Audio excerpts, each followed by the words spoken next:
Karong adlaw, atong pagahisgutan ang mga sumunod nga panghitabo. Human nga si Jacob gisugo sa Ginoo nga mupauli sa yuta sa iyang mga ginikanan. Ato kining mabasa sa Genesis 31 verse 22 to 42.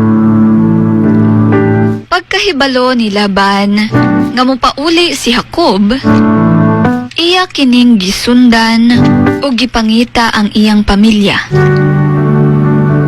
Apan gipugngan sa Ginoo ang kalagot ni Laban, aron dili niya dauton si Jacob.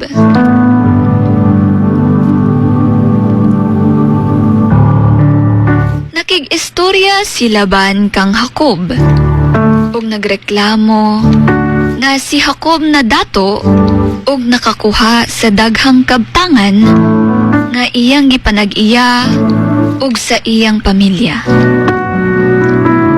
Si Jacob may detalye sa tinuod nga nahitabo ug miingon, "Wala ako magkuha og bisan unsa nga dili ako Bisan imuha pang usab-usabon ang ako ang sweldo ikadaghang higayon, ang Ginoo mao ang naghatag kanako sa hustong bahin. Siya nakakita sa akong kasakit ug sa akong pagkugi. Ug tungod ni ini, ang Ginoo maugayod ang nagbantay kanako ug siya mismo ang nagbadlong kanimo kagabi."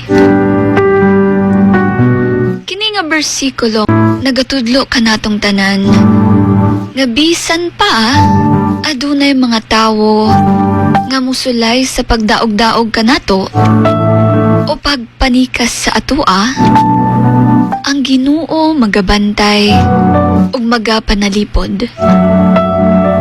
Si Jacob matinud-anon ug nagsalig sa giya sa Ginoo.